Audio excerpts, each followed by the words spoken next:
So last class में अगर आपने याद रखा हो थोड़ा बहुत, तो हमने बेसिकली डेफिनेशन डिराइव करी किसकी बेटा, इकोनॉमिक्स। फिर वहीं से हमने डिसाइड किया कि हम पहले माइक्रो इकोनॉमिक्स का पहला चैप्टर टच करेंगे, और जब तक आपको नोट्स बांटे नहीं जाते मैंने उसकी आपको पीडीएफ फाइल प्रोवाइड करी है।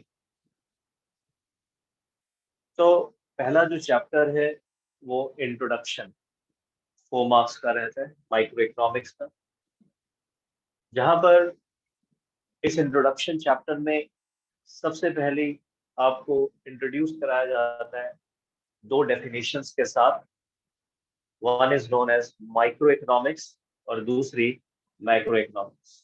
अगर आपको लोगों को भी याद रहा हो तो हमने दो डेफिनेशंस डिराइव करी लास्ट क्लास में, that is micro economics, what is meant by micro economics, और दूसरी तरफ हमने पढ़ा, डिफाइन किया what is meant by macro economics. तो आपको याद रहा होगा, थोड़ा सा पढ़ते हैं क्योंकि आज इस पर और बात करनी है हमें। और आज इस टॉपिक से एक अच्छा क्वेश्चन आता है हमें, डिफरेंस बिटवीन,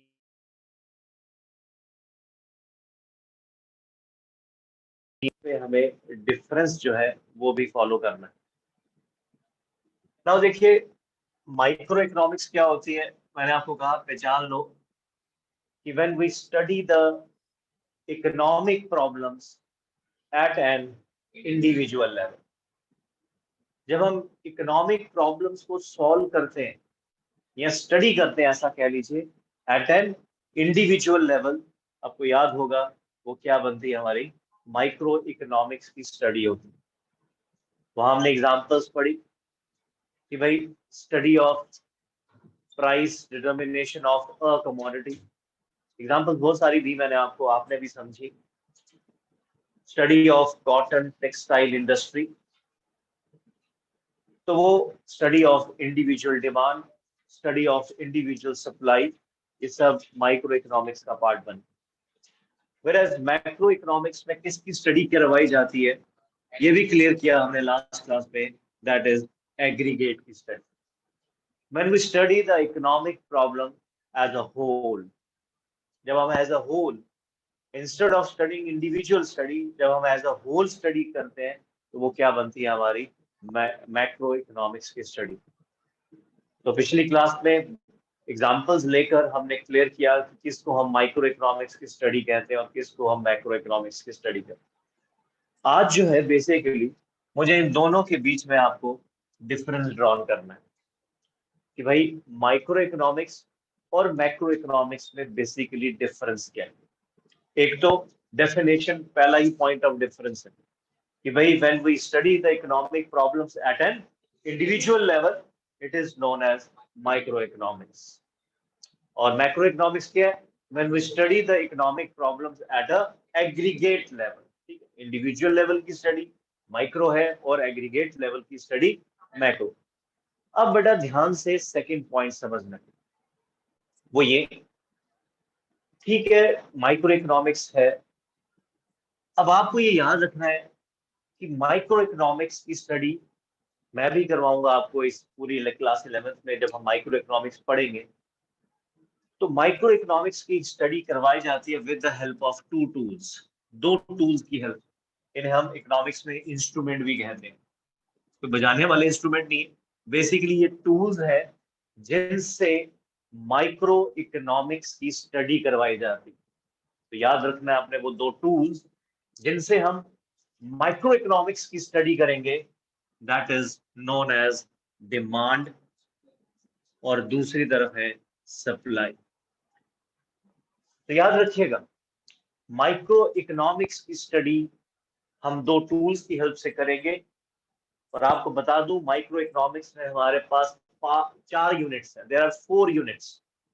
पहला यूनिट तो इंट्रोडक्शन है जो मैंने स्टार्ट किए, यूनिट 2 में डिमांड है, यूनिट 3 में सप्लाई है, और यूनिट 4 में दोनों को इकट्ठा कर कर हम इकोनॉमिक प्रॉब्लम सॉल्व करेंगे। दैट्स इट, माइक्रो इकोनॉमिक्स यही है। तो याद रखिएगा कि माइक्रो इकोनॉमिक्स को किन टूल्स की हेल्प से हम स्टडी करवाते हैं, that is demand and supply. एक बात और याद रखिए, इन दोनों को, डिमांड और सप्लाई को, मार्केट फोर्सेस कहा जाता है। राइट डाउन बेटा जी, आप रजिस्टर में जरूर लिखा करें, मार्केट फोर्सेस भी कहा जाता है। जब भी हम यूज करें वर्ड मार्केट फोर्सेस, तो समझ लीजिएगा हम बात कर रहे हैं डिमांड और सप्लाई की। तो आपने समझा कि माइक्रो इकोनॉमिक्स जो है वो हम आपको स्टडी करवाएंगे with the help of two instruments, that is demand and supply, और इसको शॉर्ट में क्या भी कहा जाता है, मार्केट फोर्सेस कहा जाता है। वेयर एज मैं डिफरेंस करवा रहा हूं, तो ये यहाँ पर डिफरेंस बनेगा हमारा यहाँ पर भी, कि ये जो मैक्रो इकोनॉमिक्स है, यहाँ पर भी दो टूल्स हैं जिनसे हम मैक्रो इकोनॉमिक्स की स्टडी मैं आपको करवाऊंगा क्लास 12th में। और वो दो टूल्स क्या है, उनके नाम याद कर लीजिएगा बेटा जी। बिल्कुल सही है, एग्रीगेट डिमांड और दूसरा है एग्रीगेट सप्लाई। आप लोग भी नोट कर रहे हैं? Yes sir. तो जो दो टूल्स जिनकी हेल्प से मैक्रो इकोनॉमिक्स की स्टडी करवाई जाएगी, one is known as aggregate demand, ये सिर्फ डिमांड है, यहाँ वर्ड डिफरेंस इज देयर, और ये क्या बेटा, एग्रीगेट डिमांड, और दूसरा टूल रहेगा यहाँ पर एग्रीगेट सप्लाई। ठीक है, सेकंड पॉइंट ऑफ डिफरेंस समझ आया कि micro economics study with the help of two tools, that is demand and supply, whereas macro economics को हम स्टडी करेंगे with the help of two tools, but वो दो टूल्स क्या है, aggregate demand and aggregate supply. ठीक, next point, main aim क्या है माइक्रो इकोनॉमिक्स का, कि माइक्रो इकोनॉमिक्स हम क्यों स्टडी करते हैं? पता है किसी को, कोई बता सकता है? स्कूल में थोड़ा बहुत इस पे चल रहा था, आपने कहा मुझे कि what is the main M of micro economics? Sectoral problem of, right, और कोई और बोले बेटा? So that we can know about the general problem. Micro economics में जनरल प्रॉब्लम्स नहीं स्टडी होती है बेटा, वो मैक्रो में होंगी। मैक्रो में मैं जनरल वर्ड लगा सकता हूँ, ठीक है, करेक्ट करना। माइक्रो इकोनॉमिक्स, हाँ बोलिए बेटा। भी इंडिविजुअल प्रॉब्लम्स, मतलब इंडिविजुअली, मतलब इंसान की क्या क्या प्रॉब्लम्स हैं। ठीक है, बिल्कुल ठीक है। और इसी वजह से जो आप बात कह रहे हैं कि इंडिविजुअल प्रॉब्लम्स को हम स्टडी करते हैं, ये बात कही जा रही है बेटा, इसी वजह से याद करना, माइक्रो इकोनॉमिक्स का जो दूसरा नाम है ना, प्राइस थ्योरी कहा जाता है इसे, याद रखिए। माइक्रो इकोनॉमिक्स को क्या भी कहा जाता है बेटा, प्राइस थ्योरी। जो ये दिमाग में रखता है तो वो एम बता देता है कि माइक्रो इकोनॉमिक्स का एम क्या है। तो माइक्रो इकोनॉमिक्स का जनरली एम है कि भाई किसी कमोडिटी के प्राइस क्या होंगे। अगर मेरे पास बिल्डिंग है तो इसका रेंट क्या होगा, राइट। प्राइस थ्योरी होती है बेसिकली, चार फैक्टर्स ऑफ प्रोडक्शन होते हैं। लैंड को हम क्या देते हैं, रेंट। तो रेंट क्या होगा किसी इंडिविजुअल, किसी भी बिल्डिंग का या इंडिविजुअल हाउस का, तो इंडिविजुअल लेवल पे स्टडी करनी। मैंने एक ये पेन बनाया एज अ प्रोड्यूसर, अब मेरे को ये प्रॉब्लम आएगी, इस पेन का, बोलो बेटे, क्या प्राइस डिसाइड करूं। तो ये माइक्रो इकोनॉमिक्स की स्टडी है, ठीक है। तो इस वजह से माइक्रो इकोनॉमिक्स को क्या भी कहा जाता है बेटा, प्राइस थ्योरी। यहां पर हम रेंट डिसाइड करते हैं कि क्या होगा। यहां हम हर एक कमोडिटी के डिफरेंट हर एक कमोडिटी के अपने अपने प्राइसेस होते हैं, क्या प्राइसेस होंगे ये डिसाइड किया जाता है विद द हेल्प ऑफ, किसकी हेल्प से, डिमांड एंड सप्लाई। क्योंकि कोई भी चीज की प्राइस जो है वो किसकी हेल्प से डिसाइड होते हैं, डिमांड एंड सप्लाई, जिसे हम मार्केट फोर्सेस कहते हैं। और सुनो, फिर क्या, जैसे मैंने आपको लास्ट क्लास में कहा था कि हम स्टडी करेंगे कि wage determination of doctors in a country, तो क्या वेजेस होंगे, किसको, मैं ड्राइवर की क्या सैलरी होगी, टीचर की क्या सैलरी होगी, तो आप पर्टिकुलर लेवल पे स्टडी करेंगे, इसलिए इसका नाम बेटा क्या है, प्राइस थ्योरी है। और यहाँ पर हर एक चीज किसकी हेल्प से करोगे, डिमांड एंड सप्लाई की हेल्प से।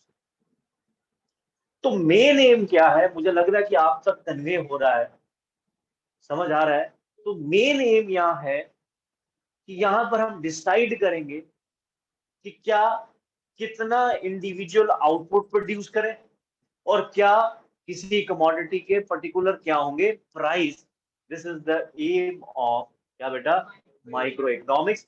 Due to this reason micro economics is also known as price theory. Notes में आप, मैंने आपको भेजे हैं पीडीएफ, बाद में आपको नोट्स मिल जाएंगे 3-4 दिन के बाद, क्योंकि अभी आप डेमो वगैरह ले रहे हैं, राइट। जो फाइनली डिसाइड करेंगे उनको नोट्स मिलेंगे, बट यूनिट 1 को आप पढ़ लीजिएगा थोड़ा बहुत, जितना मैंने आपको बताया। तो यहाँ पर मैंने यही लिखा है आपके नोट्स में कि माइक्रो इकोनॉमिक्स जो है बेसिकली कंसर्न किससे है, डिटर्मिनेशन ऑफ आउटपुट, कितना आउटपुट प्रोड्यूस किया जाए और क्या प्राइस होगा एक इंडिविजुअल कमोडिटी का। और इसी वजह से इसका ऑल्टरनेटिव नेम क्या रखा गया है, price. Understand it? Yes sir. अगर डाउट है तो आप पूछ लें। और आप पूछे कि सर प्राइस कैसे डिटरमाइन होते हैं, तो मैं कह तो रहा हूं with the help of market, यही तो टूल है, that is demand and supply. तो कनेक्शन है सारा, ठीक है। तो एम, मेन माइक्रो इकोनॉमिक्स का क्या जो रोल रहता है, क्या एम है, to determine the output and price of a individual commodity, right. अब उसी वर्डिंग को यहां पर हम एग्रीगेट में टर्न आउट कर देंगे। व्हाट इज मैक्रो इकोनॉमिक्स का मेन एम क्या है, मैक्रो इकोनॉमिक्स का मेन एम है कि डिटरमाइन करेंगे जनरल प्राइस लेवल। क्या बेटा, जनरल प्राइस लेवल क्या होगा, और एग्रीगेट आउटपुट कितना प्रोड्यूस करेंगे, जिसे हम जीडीपी कहते हैं, नेशनल इनकम कहते हैं, तो यहां पर डिटरमाइन होगी।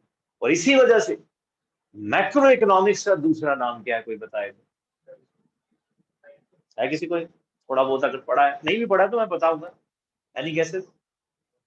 माइक्रो इकोनॉमिक्स का नाम याद, आप भूलना नहीं कभी भी, प्राइस थ्योरी। मैक्रो इकोनॉमिक्स का क्या है, तो लिखिएगा, मैक्रो इकोनॉमिक्स को कहा जाता है income and employment theory. Income and employment theory, ये है जी मेरे ऑल्टरनेटिव में, इनकम एंड एम्प्लॉयमेंट थ्योरी कहा जाता है, ठीक है। तो इसका मतलब यहां पर क्या एम रहता है कि कितना एग्रीगेट आउटपुट प्रोड्यूस करेगी इकोनॉमी, और क्या जनरल प्राइस लेवल होंगे इकोनॉमी के, वो एम है किसका बेटा, मैक्रो इकोनॉमी। और due to this reason macro economy is also known as income and employment theory. Point समझ आया बेटा? Yes sir. Yes, sir. Any doubt? Clear चल रहा है? Yes sir. एक और पॉइंट करेंगे बेटा, एक और पॉइंट ऑफ डिफरेंस, और बाद में कहूंगा कि जो पीडीएफ में पॉइंट्स दिए ना, लिखाने से अच्छा है कि वो आप वहां से एक बार गो थ्रू कर लीजिएगा आफ्टर द क्लास, वो आपको सभी डिस्कस हो। एक और पॉइंट लेते हैं, वो ये कि जो माइक्रो इकोनॉमिक्स है उसमें इकोनॉमिक प्रॉब्लम्स जो है, ये वैसे आप आंसर दे देंगे मुझे पता है, माइक्रो इकोनॉमिक्स में इकोनॉमिक प्रॉब्लम्स जो हैं वो किसकी हेल्प से सॉल्व होंगी, योर आंसर इज दिस, क्या बेटा,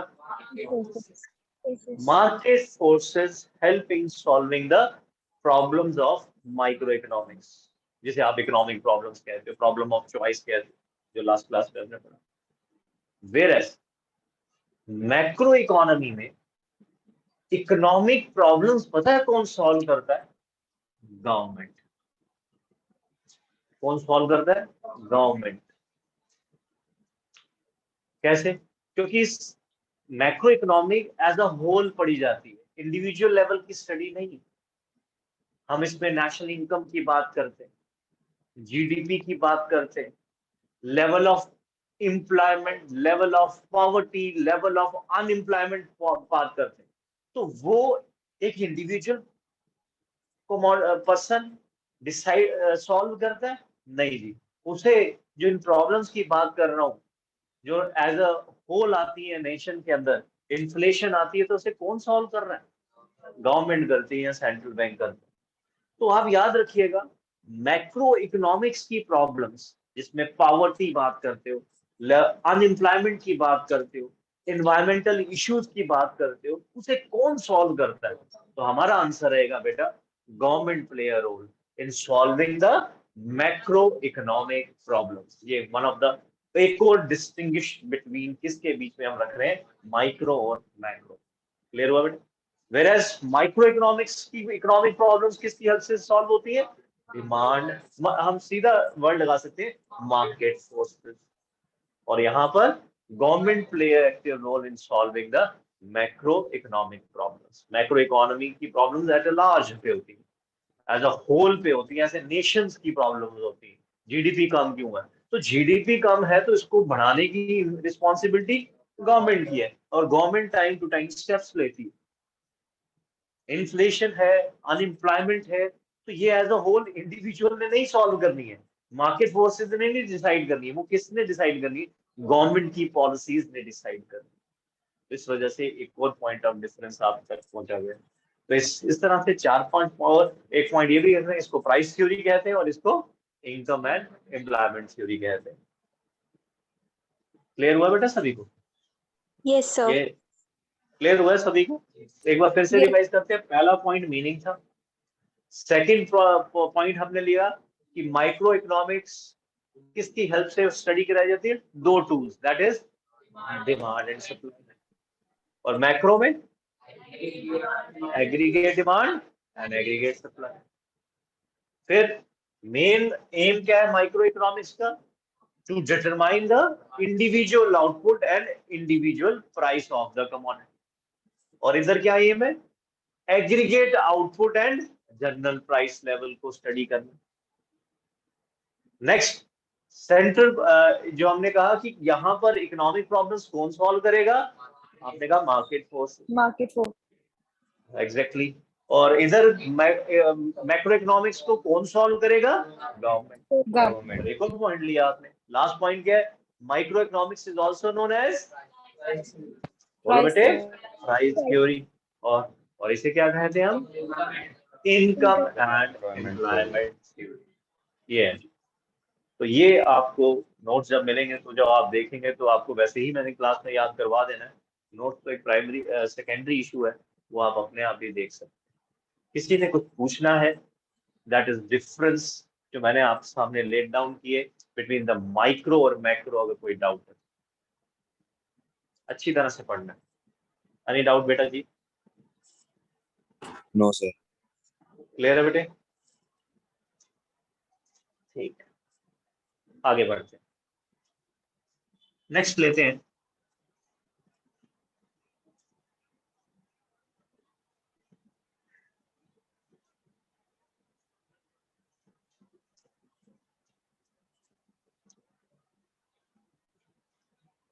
अब देखिए आगे आता है एक छोटा सा क्वेश्चन, और ये क्वेश्चन हमने लास्ट क्लास में भी सॉल्व किया था, बट हम प्रॉपरली करते हैं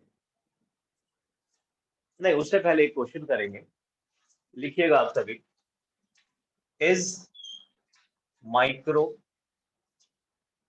एंड मैक्रो इकोनॉमिक्स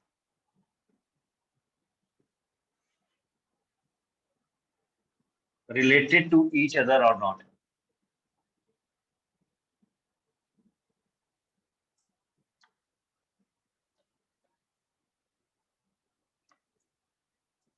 बहुत अच्छा क्वेश्चन है। क्या माइक्रो इकोनॉमिक्स और मैक्रो इकोनॉमिक्स एक दूसरे से रिलेट करते हैं कि नहीं? या आप क्या सोचते हैं, ये इंडिपेंडेंट है या एक दूसरे पे डिपेंड है, इंटरडिपेंडेंट है? So क्या they are आपका व्यू है बेटा? क्या सोचते हो? so they are interdependent on each other. Yes, both are interdependent. In fact, both are complementary to each other. Both are jointly together to study the economy. Right. तो इसका answer है ये दोनों इंडिपेंडेंट नहीं है बेटा, बट ये क्या है, एक दूसरे पर डिपेंडेंट है। बट बेटा इस बात से एग्जामिनर सेटिस्फाइड नहीं होता, फिर वो पूछता हाउ, कैसे आप प्रूव करोगे। आप सब सुन रहे हो मुझे कि भाई हम कैसे प्रूव करेंगे। अब यही क्वेश्चन उठ पाया, ठीक है आपने सबने आंसर दिया yes sir, both are interrelated and interdependent, in fact both are complementary to each other, both are jointly together. बिल्कुल सही आंसर। बट कैसे हम प्रूव करें, कि कैसे हम कहें कि माइक्रो और मैक्रो इकोनॉमिक्स एक दूसरे पे डिपेंड करते हैं। तो इसका सबसे अच्छा आंसर ये बनाने के लिए आप सबसे रिक्वेस्ट करूँ, आप रजिस्टर पे इसका आंसर बनाइएगा। मेरे नोट्स में भी इसका आंसर नहीं है, बस इतना ही लिखा है यस। बट इसको अगर कोई प्रूव कर ले कि कैसे आप प्रूव दोगे, तो हम आइए इसके दो केस बनाते हैं, आपके साथ डिस्कस करते हैं। पहला केस 1, जहां मैं बताऊंगा हाउ, ऐसा लिखते हैं, जहां पर मैं एग्जांपल लूंगा जो ये बताएगा कि how macro economics depend upon micro economics. लो जी, आप भी थोड़ी कोशिश करो कि मुझे एक प्रैक्टिकल एग्जांपल दो जिसकी हेल्प से आप ये प्रूव कर सको कि कैसे मैक्रो इकोनॉमिक्स किस पे डिपेंड करती है, माइक्रो इकोनॉमिक्स। बड़ी जल्दी आप देख सकते हो, ऐसी बात नहीं। आपने जो एग्जांपल दिए हैं उनसे भी आप प्रूव कर सकते हो। फिलहाल आप सर, आपकी तरफ से पहले आंसर आना चाहिए। यस बेटे। मैं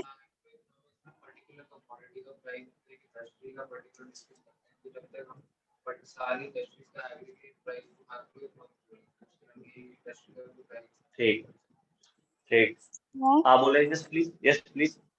सर जैसे कि अगर हमें कभी पूछें, मतलब अगर हम मैक्रो की पहले लें, तो अगर हमें पूछें कि पूरी कंट्री का अगर हम इनकम का वो निकालना चाहें, मतलब हर एक एजुकेटेड पार्ट ऑफ का मतलब निकालना चाहे, एजुकेटेड जॉब्स जो सारे कर रहे हैं आंसर, फिर अगर उसके हमें पहले पर माइक्रो का पता होना चाहिए, यानी कि हमें पता होना चाहिए जैसे कि एक डॉक्टर कितना कमा रहा है, एक टीचर कितना कमा रहा है।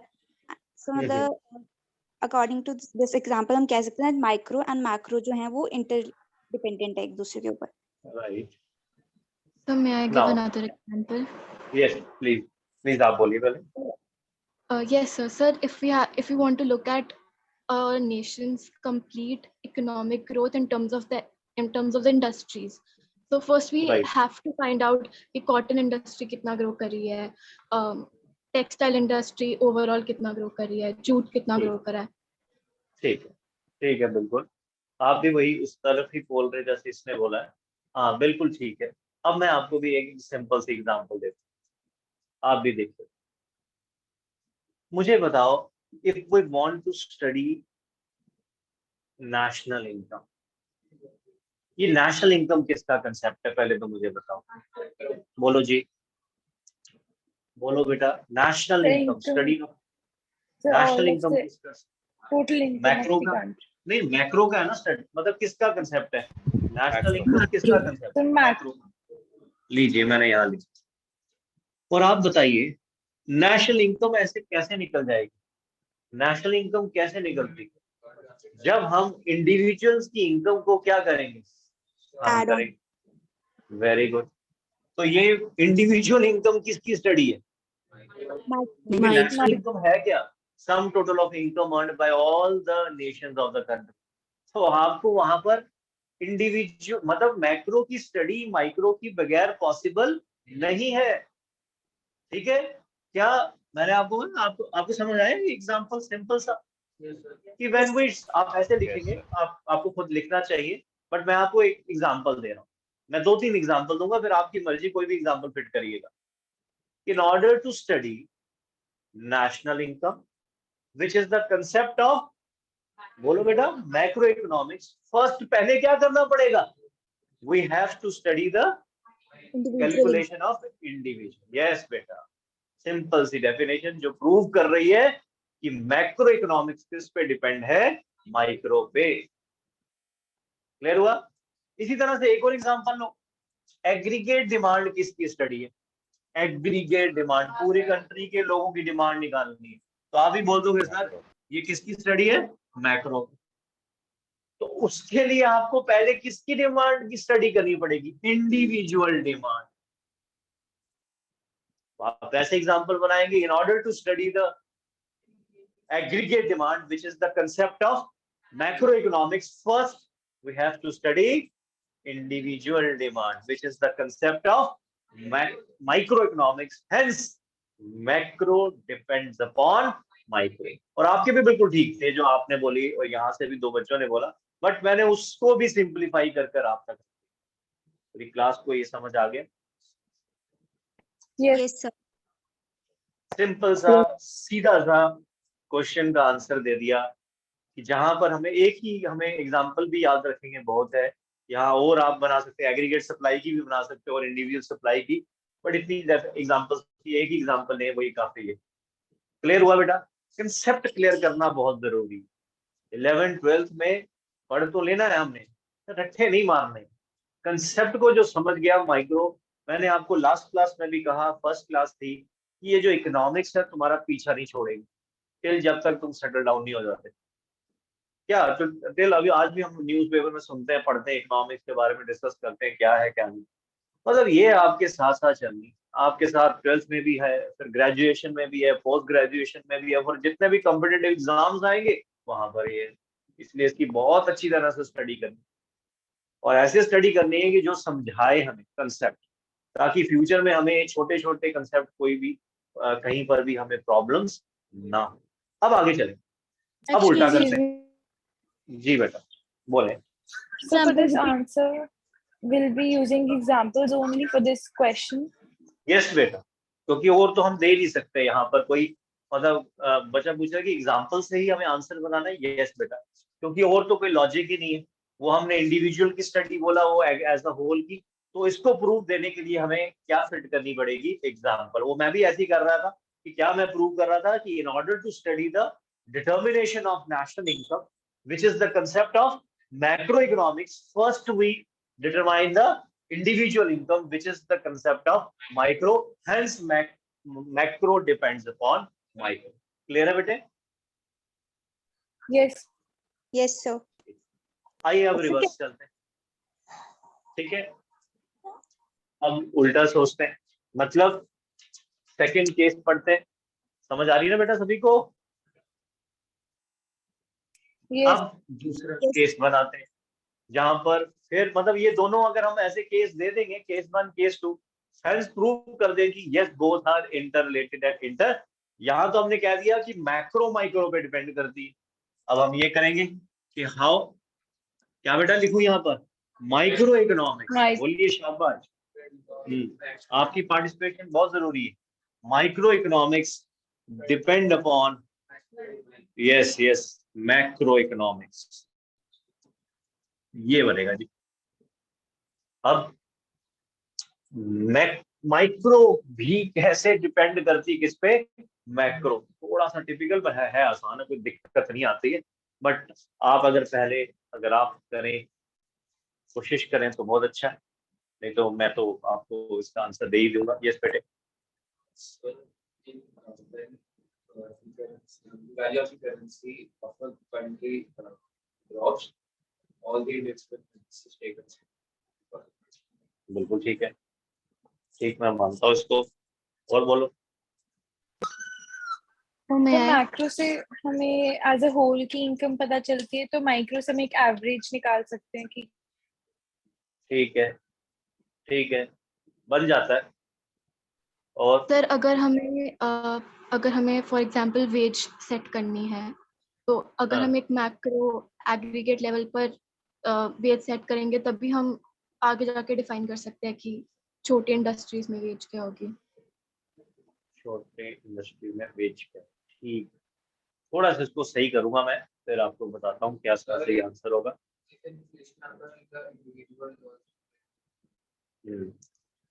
तो स्टडी करवानी कैसे? स्टडी कैसे होगी? स्टडी करवानी ना यार, वो तो आपकी ठीक है, जैसे आपने भी कहा कि मैक्रो पॉलिसीज का इम्पैक्ट इंडिविजुअल पे भी पड़ता है, पर इसको हमें यहाँ थोड़ी सी ऐसे एग्जांपल लेनी है जहां ये प्रूव कर सके कि मैक्रो इकोनॉमिक्स की स्टडी भी किस पे डिपेंड करती है, माइक्रो पे। तो आप देखो यहाँ पर बच्ची ने बोला है, थोड़ा सा किया कोशिश, कि वही एग्जांपल है जो मैं भी देता हूँ। देखो मैं देखो अपने लिए एक ड्राइवर रखा है। अब ड्राइवर की मैंने वेज फिक्स करनी। अब मेरी रिस्पॉन्सिबिलिटी है कि fixation of a veg rate of a driver मैं कैसे फिक्स करूँ?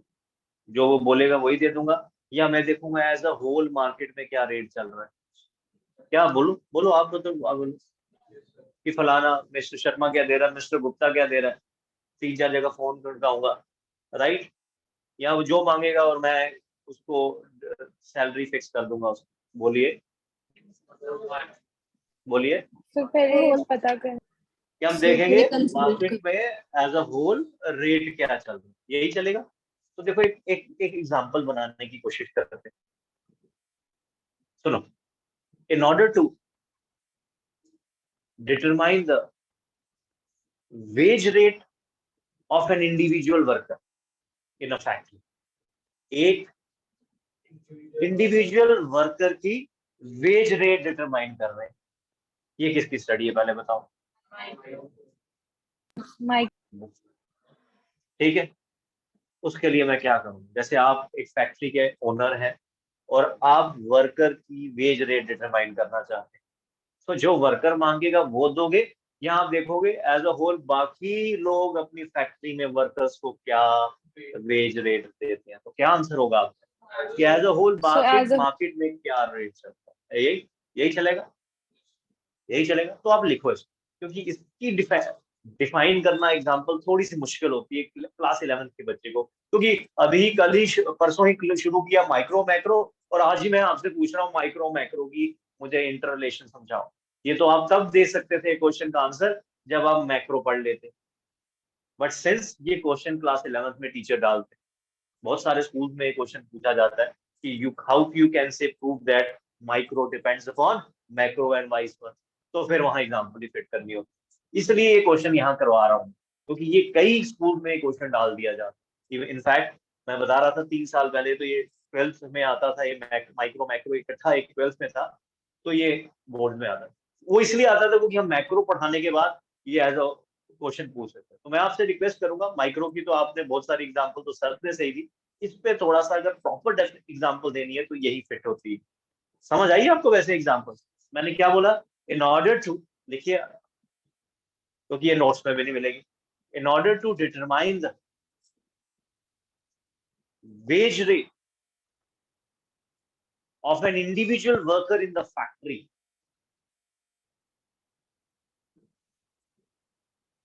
जो किसका कंसेप्ट है? हाँ, तो लिखेंगे आगे which is the concept of micro economics. लिख रहे हैं ना आप भी? Yes yes sir. हमने लिखा, अभी पूरा करता हूं। In order to determine the wage rate of a individual worker in a factory which is the concept of micro economics, we have to क्या? We have to see study the the wage rates as study the average wage rate in the market as a whole, कि क्या wage rate चल रहा है market में as a whole of a worker. इसको फिर से खुद से अपने लैंग्वेज में लिख सकते हैं, क्या लिखा है? In order to determine the wage rate of an individual worker of factory, which is the concept of macroeconomics, we have to study the average wage rate हाँ in the market as a whole. हाँ, we have to study the way average wage rate in the market as a whole, as a which is the study of macroeconomics. Hence, micro also depends upon macro. मतलब आपने बड़ा अच्छा question पूछा sir, इसका answer क्या example है? Yes बेटा, we do not have any, कोई थ्योरी लिखनी पड़ेगी यहाँ, थ्योरी से तो हम प्रूफ ही नहीं कर पाएंगे, हमें ये एग्जांपल दे के ही हमें प्रूव कर वजह से। तो मेरे हिसाब से आपको ये एग्जांपल समझ आई होगी पूरी क्लास को। अगर कोई डाउट है, जो आप बोल रहे थे इन्फ्लेशन वगैरह, वो थोड़ा सा वो उस मतलब यहाँ पर हमें प्रॉब्लम की बात करनी है, तो वो प्रॉब्लम हम नहीं दे पा रहे थे। हमने कहा कि प्रॉब्लम थी हमारे पास माइक्रो में कि एक इंडिविजुअल के क्या वेज रेट होंगे, तो वो हम कैसे फिक्स कर रहे हैं, एज अ होल चेक कर रहे हैं मार्केट में क्या वेज रेट है, तो वो ज्यादा अपीलिंग एग्जांपल है।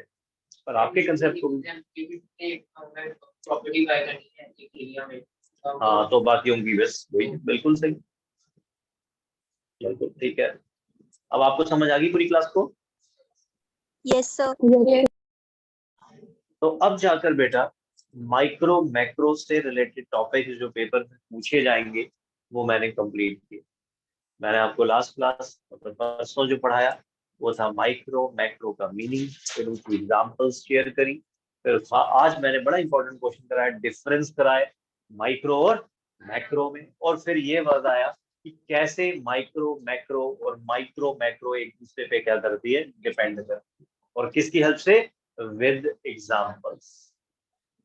Any doubt, any question from micro macro economics point of view? इतना ही लेवल रहेगा क्लास 11 कि मेयर डिफरेंस करके चले जाने से नहीं होगा, केस बेस्ड क्वेश्चन भी आते हैं, आपको पता है ना, केस बेस्ड, ये केस बेस्ड क्वेश्चन बन गया कि प्रूव करो कैसे माइक्रो मैक्रो पे डिपेंड करती है और माइक्रो कैसे, तो ये मैंने करवाया। आइए एक और क्वेश्चन लेते हैं, एक और अब टॉपिक करेंगे, ये टॉपिक मेरी तरफ से कंप्लीट है, दैट इज माइक्रो मैक्रो का डिफरेंस और उससे रिलेटेड आए हुए क्वेश्चन ना। अब जो नया नेक्स्ट टॉपिक लूंगा वो हमने लास्ट क्लास में भी हमने पढ़ा हुआ है, बट इसको हम अब क्वेश्चन की फॉर्म में लेंगे, दैट इज व्हाट इज, मैंने आपको आपके ग्रुप में इसको भेजा भी था कि आज हमारा क्या बेसिक स्टडी रहेगी, क्या क्या कंटेंट हम पढ़ेंगे। तो हमारा क्वेश्चन है आज का सेकंड कि व्हाट इज इकोनॉमिक प्रॉब्लम, और इस साथ में है why do they arise, why do they,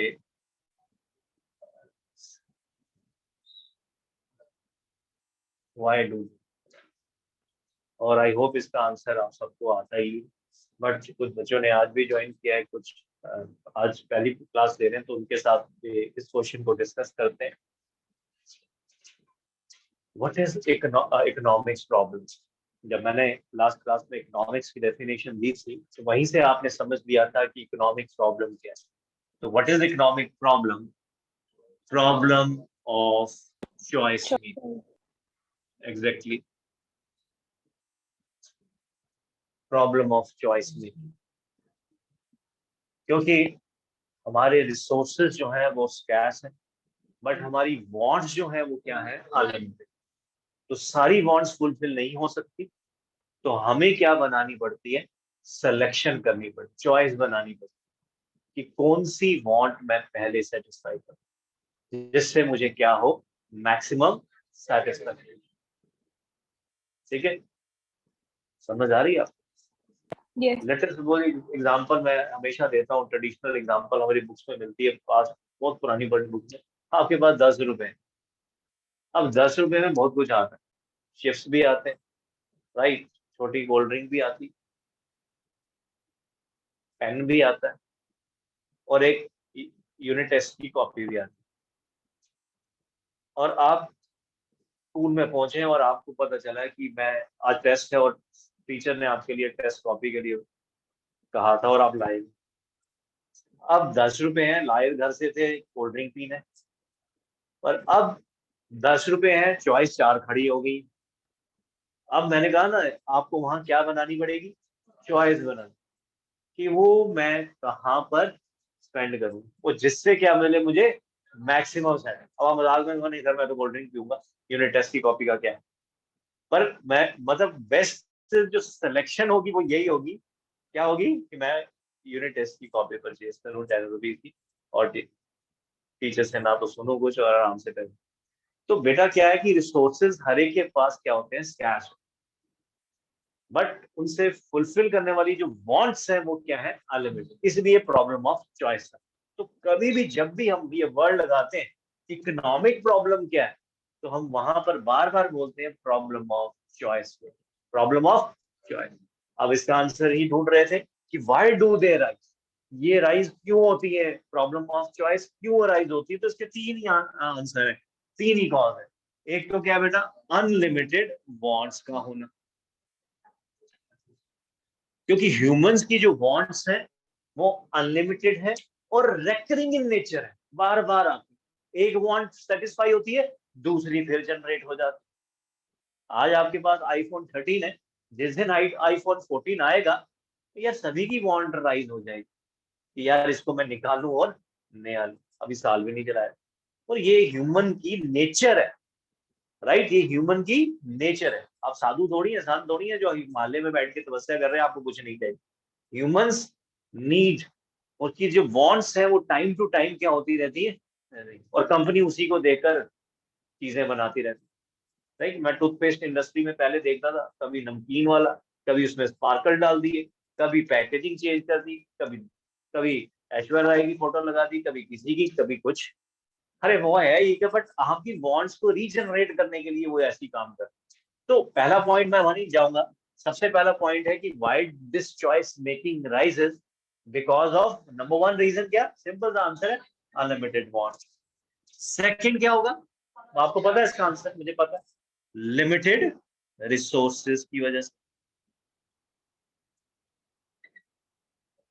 limited resources, but जो हमारी जो रिसोर्सेज है जिनसे हमने अनलिमिटेड वांट्स फुलफिल करनी है, वो हमारी क्या है, लिमिटेड है। वो किस नेचर के, लिमिटेड इन नेचर के, राइट। और स्कैसिटी की वजह से ही प्रॉब्लम ऑफ चॉइस अराइज होती है, राइट।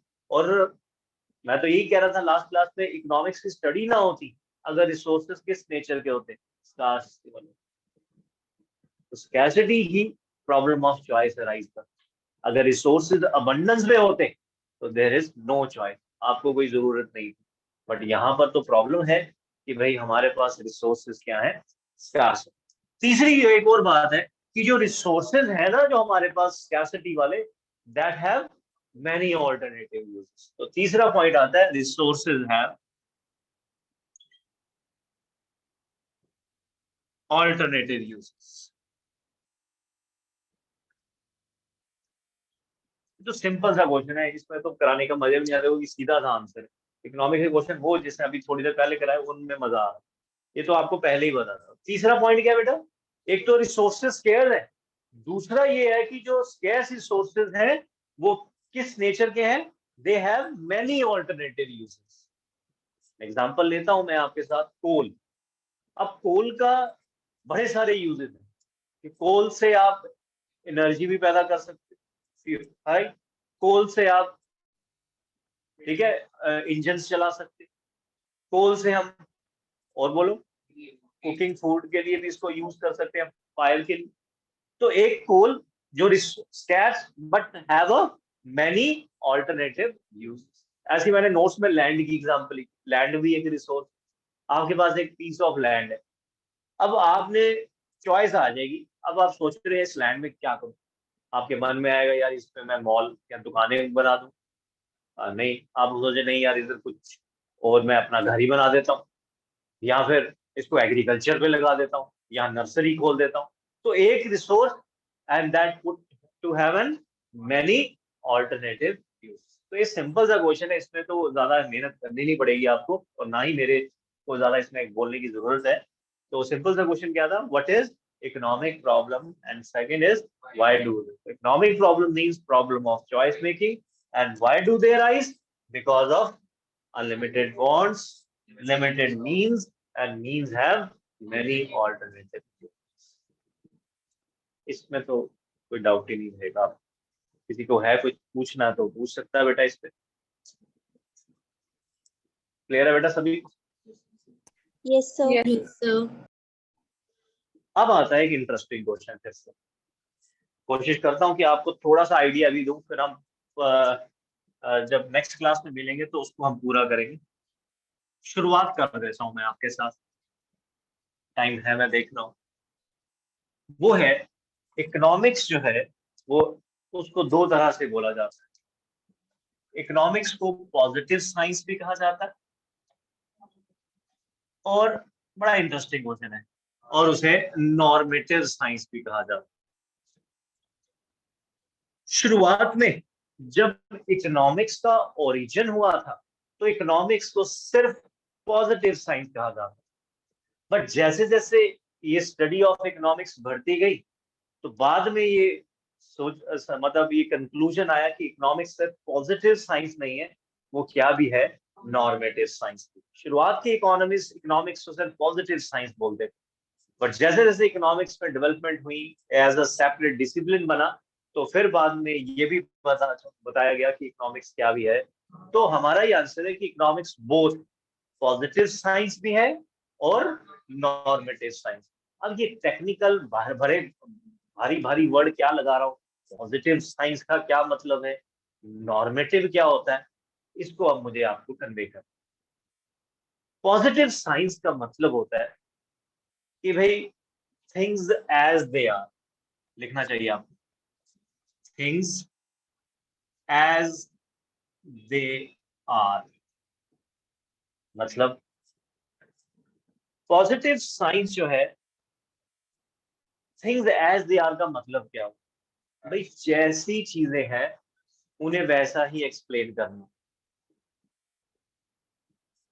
राइट। मतलब जहां पर हम एक्चुअल डिस्क्रिप्शन करते हैं किसी इकोनॉमिक एक्टिविटी का, पॉजिटिव साइंस क्या है, it is that where we describe the actual description of economic activity.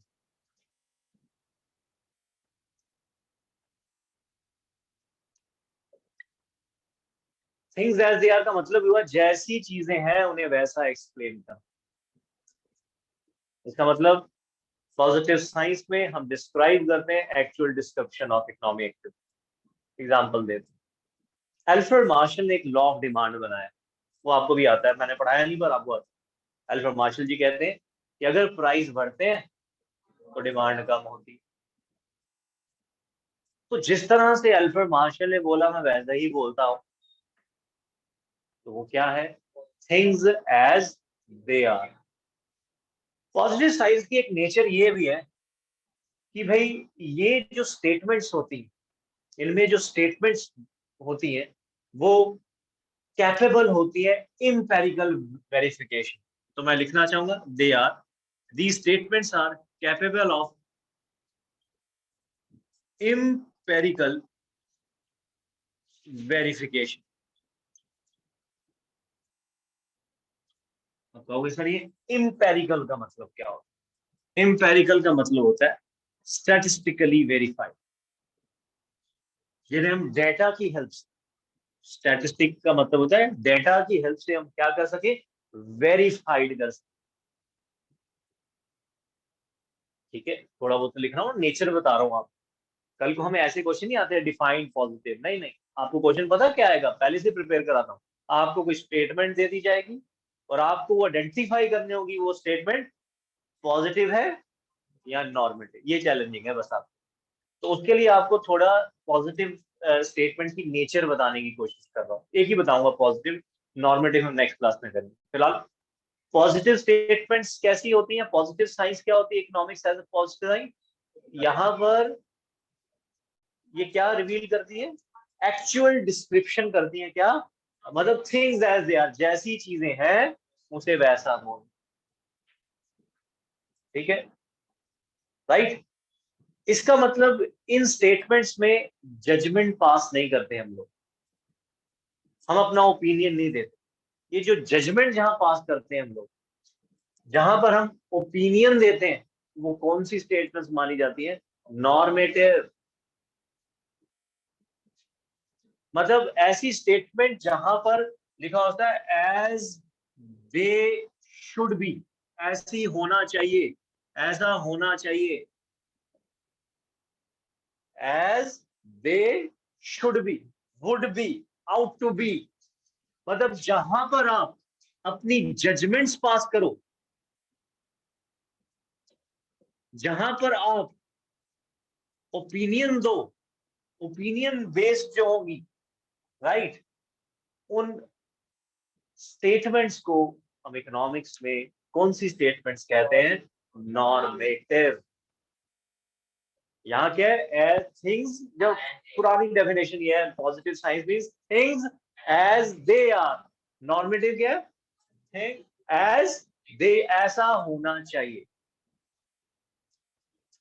Right? Yes right, समझ आ रहा है? बट यहां पर क्या है, ये क्या डिस्क्राइब करती है? एक्चुअल डिस्क्रिप्शन करती है। किसका? ये डिस्क्रिप्शन नहीं करती, ये एक्चुअली में क्या करती है? असेसमेंट करती है इकोनॉमिक एक्टिविटी। असेसमेंट समझते हो ना? जजमेंट करती है, इसलिए जजमेंट वाली होती है स्टेटमेंट। असेसमेंट करती है इकोनॉमिक एक्टिविटी का कि भाई ऐसा होना चाहिए। मैं आप बोलता हूं कि भाई 2016 में डीमोनेटाइजेशन नहीं करनी चाहिए, ये कौन सी स्टेटमेंट? मैं बोल रहा हूँ पीएम मोदी का ये डिसीजन गलत था। बोलो, बोले। नॉर्मेटिव, ये मेरा इंडिविजुअल ओपिनियन है भाई। मैं कह रहा हूँ टीवी में जो बैठे हुए डिबेट जो आपका सिर दर्द करते हैं रोज सुबह से लेकर शाम तक, वो कौन सी जजमेंट पास कर रहे हैं? वो नॉर्मेटिव है यार। बट अगर मैं डीमोनेटाइजेशन की आपको डेफिनेशन सुनाता हूँ जो हमारी इकोनॉमिक्स की बुक्स में लिखी। डीमोनेटाइजेशन का मतलब होता है जब हम पर्टिकुलर डिनोमिनेशन के नोट्स को कंट्री में सीज कर देते। तो ये कौन सी स्टेटमेंट? मैं बोलता हूँ demonetization means when the 500 and 1000 notes in 2016 become, उनको क्या कर दिया था? सीज कर दिया, वो लीगल टेंडर मनी नहीं रहे। तो ये क्या है? पॉजिटिव। पॉजिटिव जैसी थिंग्स हैं उन्हें वैसा रिप्रेजेंट करना, वो पॉजिटिव साइंस। बट जहां आप ओपिनियन दे रहे हो, हम कहते हैं, जैसे मैं कह रहा हूँ, अभी पिछले दिनों आपने देखा होगा गवर्नमेंट ऑफ इंडिया ने अपनी इंडियन एयरलाइंस को क्या किया? बेचा। किसको? एयर इंडिया को। किसको बेचा बेटा? टाटा। टाटा को बेचा, राइट? पता है कि यस नहीं? अब मैं कह रहा हूँ, अब मैं आ गया टीवी पे और बोलता हूँ, मैं कहा ये डिसीजन मोदी जी का गलत था जी, privatisation should not be done in our country. ये क्या है? और दूसरी तरफ एक वो नॉर्मेटिव है होगा मेरे जैसा पागल, वो कहेगा दिस इज शुड बी, ये सही था डिसीजन। तो जहां पर डिबेट हो, जहां पर आर्गुमेंट्स हो, इन फेवर में बोले या इन अगेंस्ट में बोले, should be, would be, ought to be, opinion based assessment वाली, वो कौन सी एक्टिविटीज होती हैं? वो कौन सी स्टेट? नो ठीक है, जैसी थिंग्स हैं उन्हें वैसा एक्सप्लेन करना, वो कौन सी स्टेटमेंट मानी जाएगी? पॉजिटिव। ये एक्चुअल डिस्क्राइब करती है इकोनॉमिक एक्टिविटी का। और इतना अच्छा यहाँ वर्डिंग है, दीज आर कैपेबल। मतलब इनको आप डेटा की हेल्प से वेरीफाई कर सकते। तो इसका मतलब इवन ट्रू भी और इवन फॉल्स स्टेटमेंट्स भी किसका पार्ट है? पॉजिटिव का। फॉल्स स्टेटमेंट भी किसका पार्ट रहेंगी? फॉल्स क्यों करी आपने? क्योंकि आपने उसको डेटा से क्या किया? वेरीफाई किया। मैं एग्जांपल लेता हूं आपके साथ। मैं कहता हूं $1 इन इंडिया, ये लो जी एक एग्जांपल, $1 कॉस्ट ₹10। बताओ, ये मैंने एक स्टेटमेंट बोली है, एक स्टेटमेंट आई है कि $1 कॉस्ट ₹10। नहीं, फॉल्स नहीं, फॉल्स तो चलो है ही है, पर मैं आपसे पूछ रहा हूं पॉजिटिव है कि नॉर्मेटिव है? पॉजिटिव बोले पॉजिटिव। क्यों? क्योंकि आपने डेटा की हेल्प से वेरीफाई करा, ठीक है। और आपने कहा नहीं जी ऐसा नहीं है, $1 तो इस समय इंडिया में कॉस्ट कर रहा है 77, लगभग ऐसा ही है, ठीक है। तो वो स्टेटमेंट्स जो कैपेबल है, किसके लिए? जैसे मैं कहता हूं इंडिया की पॉपुलेशन 1 करोड़ है, आप बोलो नहीं नहीं नहीं है, अब उस समय मेरे को नहीं सर 130 करोड़ है, आप ऐसा बोलो, एग्जैक्टली 130 के करीब है, 130 करोड़ है। मैं कहता हूँ इंडिया की पॉपुलेशन 1 करोड़ है, ये कौन सी स्टेटमेंट है? अरे पॉजिटिव ही है, क्योंकि आपने इसको डेटा की हेल्प से वेरीफाई करके बोला कि नहीं सर करेक्ट करिए 130 करोड़ है। तो ऐसी स्टेटमेंट्स, तो याद रखना इवन फॉल्स स्टेटमेंट भी किस में आएंगी, पॉजिटिव। ये नहीं कि ट्रुथ वाली ही पॉजिटिव होती है, बच्चा ये दिमाग में लेके जाता है नहीं यार ये तो फॉल्स है तो कहाँ लेके जाऊं, तो उसको भी, क्योंकि आपने फॉल्स कैसे करा, आपने स्टैटिस्टिकली वेरीफाई करके आपने कहा, जैसे मैंने पॉपुलेशन की बात करी, राइट, अनएम्प्लॉयमेंट की बोल रहे हैं, जीडीपी के ग्रोथ रेट की बात करें, ऐसी स्टेटमेंट्स इकोनॉमिक्स में चलती रहती है, और ऐसी स्टेटमेंट्स के पीछे क्या होती है, डेटा होता है। तो सिंपली है कि पॉजिटिव साइंस क्या है, थोड़ा सा कलेक्शन करो नेचर क्या है उसकी, और उसके बाद मैं आपको एक भेजूंगा एक छोटा सा, जहां पर 8-10 एग्जांपल्स होंगी, आप आइडेंटिफाई करना कि वो पॉजिटिव में रहेगी या नॉर्मेटिव। तो कौन सी स्टेटमेंट पॉजिटिव है, थिंग्स एज दे आर, जैसी चीजें उन्हें वैसा ही एक्सप्लेन करना, अपने जजमेंट नहीं देना भाई, जहां अपनी जजमेंट दे दी वो इधर आ गई।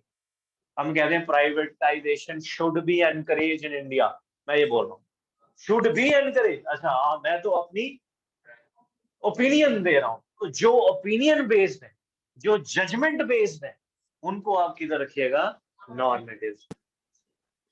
सर जो पॉजिटिव साइंस है उसमें हम यूनिवर्सल ट्रुथ को लेंगे। बिल्कुल, और ट्रुथ भी नहीं बेटा, हाँ ट्रुथ से ही आपके बेटा ट्रुथ, इवन जो फॉल्स स्टेटमेंट भी हैं उनको भी हम किस पे रखेंगे, पॉजिटिव, क्योंकि उनको आपने डेटा की हेल्प से, स्टैटिस्टिक्स की हेल्प से, इसे इंपेरिकल वर्ड कहते हैं, इंपेरिकल वेरीफाई, इंपेरिकल का मतलब होता है स्टैटिस्टिकली जिन्हें हम डेटा की हेल्प से वेरीफाई, वो भी हमारी पॉजिटिव स्टेटमेंट है। कराई तो दिया मैंने बेसिकली टॉपिक। पॉजिटिव साइंस में हाँ, स्टेटमेंट्स बोले आएंगे बोले, और नॉर्मेटिव साइंस में ओपिनियंस आएंगे। बिल्कुल सही बात, ज्यादा कीजिए, मैं बिल्कुल आपने जो नटशेल बोला वही है कि पॉजिटिव जो स्टेटमेंट्स हैं वो क्या है,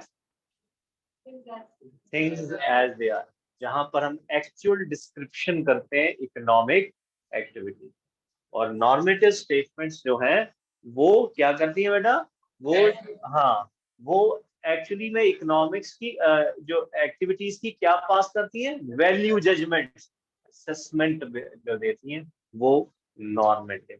मैं आपको एक छोटा सा एक्सरसाइज भेजूंगा, 8-10 वहां पर स्टेटमेंट्स होंगी, आप उसे आइडेंटिफाई करिएगा वो पॉजिटिव है या नॉर्मेटिव। क्लियर हुआ बेटा सभी को, यस यही रोकेंगे, सर। ठीक है।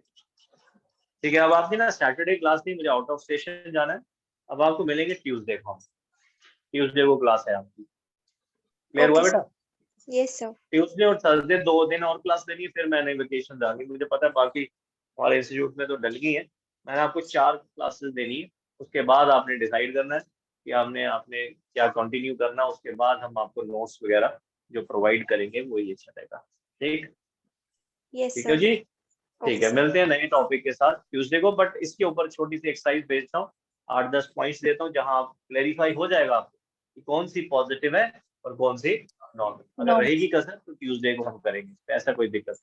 थैंक यू बच्चों, thank thank thank you you sir. Thank you sir. You.